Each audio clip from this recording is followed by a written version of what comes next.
Jadi birokrasi kita adalah birokrasi yang melayani. Saya berpesan kepada seluruh ASN khususnya Provinsi Jawa Tengah, mungkin para rekan-rekan, para bupati wali kota, bahwa ASN merupakan suatu motor yang personilnya adalah bahan bakarnya. Oleh karena itu, di 1 tahun ini kiranya kita harus memberikan suatu kontribusi yang baik kepada masyarakat kita. Oleh karena itu, berikan dia yang terbaik, jangan salah. Berbuat benar aja kadang-kadang kita salah, apalagi berbuat salah. Dan ini maknanya besar. Oleh karena itu, jaga integritas kita sebagai pejabat publik dalam memberikan direktif pada masyarakat kita. Itu yang pertama. Assalamualaikum warahmatullahi wabarakatuh. Yang saya hormati dan saya banggakan Pak Sekretaris Daerah Provinsi Jawa Tengah, Pak Sumarno. Berikut seluruh jajaran OPD yang asisten, Pak Iwan yang saya hormati, dan para OPD asisten lainnya yang hari ini datang. Kemudian yang saya hormati Forkominda atau yang mewakili.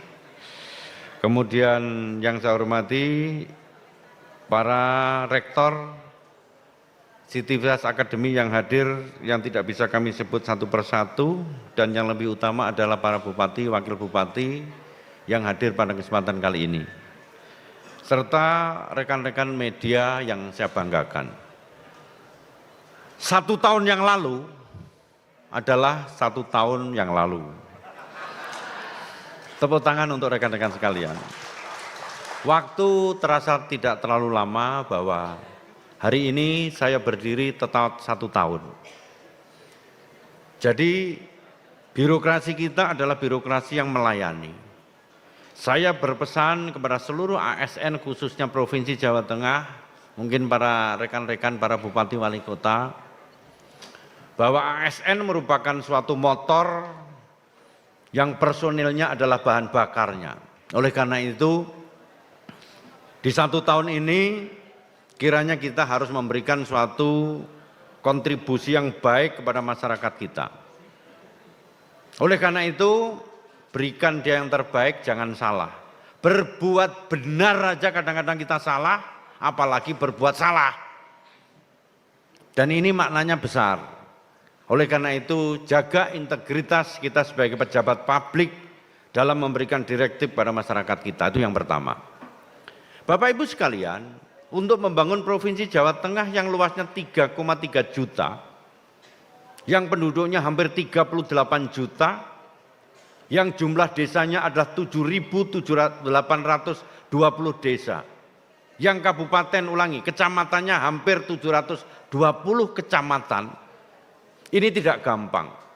Luas lahan kita 1,3 juta sebagai lahan pertanian, ini tidak gampang. Kita sebagai pejabat publik, khususnya saya, Gubernur Jawa Tengah, bukan merupakan suatu superman, tetapi harus menggunakan super tim dalam rangka memberikan pembangunan di wilayah kita. Provinsi dengan 35 kabupaten kota, dengan segala aspek yang ada di dalamnya adalah merupakan kolaboratif government yang harus kita ciptakan. Gubernur dengan para asisten, dengan OPD, demikian juga para bupati, wakil bupati, dan seluruh komponennya bersatu padu dalam rangka mengintegrasikan program pemerintah pusat, kolaborasi pemerintah daerah sampai di tingkat desa. Dan itu tidak cukup, rekan-rekan sekalian.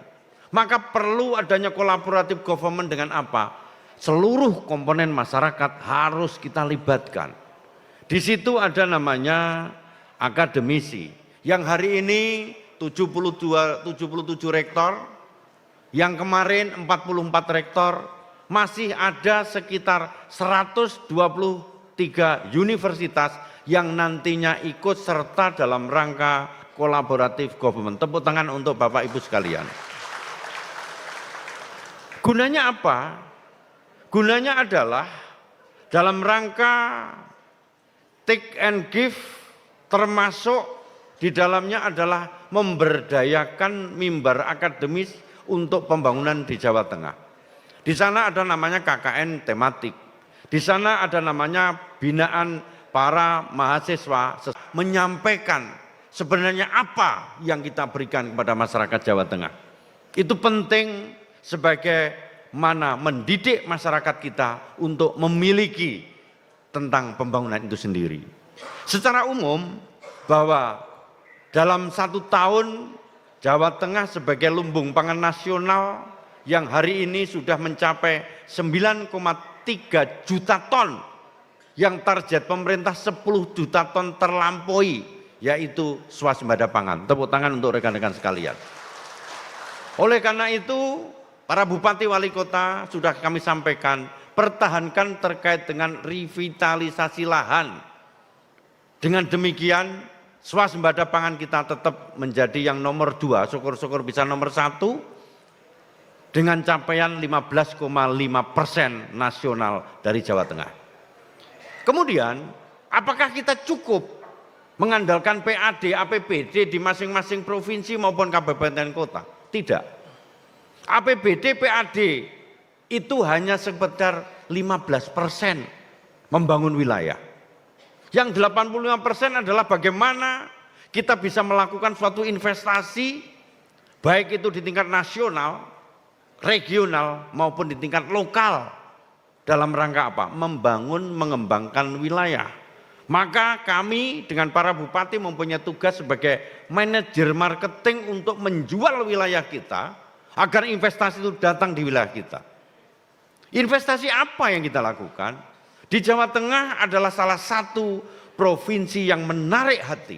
Di Jawa Tengah adalah provinsi yang hari ini adalah provinsi untuk mengembangkan investasi sebagai pusat investasi nasional, karena sentralnya Indonesia Pulau Jawa, sentralnya Pulau Jawa adalah Jawa Tengah. Maka dari Jawa Tengah lah investasi ini akan kita kembangkan. Salah satunya adalah jaminan kepastian aman dan hukum diciptakan di Provinsi Jawa Tengah. Tidak pernah di Jawa Tengah terjadi adanya konflik komunal, konflik horizontal yang berkepanjangan. Kalau tidak bertanya, tanyakan Bapak polisi itu, ada di depan, berdiri. Nah, ini Pak Karo SDM. Karena saya pernah menjabat sebagai Kapolda Jawa Tengah. Saya jamin bahwa investasi di tempat kita tidak ada premanisme. Saya jamin investasi di Jawa Tengah ada mafia. Kalau ada, laporkan saya. Termasuk para bupati wali kota mengalami hal ini. Yang kedua, kepastian terkait dengan perizinan dipermudah. Bu Sakinah ada? PMA yang datangnya dari luar, yang perizinan di Jakarta dikawal oleh kita. Dikawal. Apabila ada black spot, trouble spot, permasalahannya adukan, dampingi, berikan. Termasuk diberikan suatu relaksasi pajak apabila dia green economy di wilayah kita. Yang hari ini menjadi provinsi satu-satunya yang memberikan suatu relaksasi pajak, yaitu ekonomi hijau.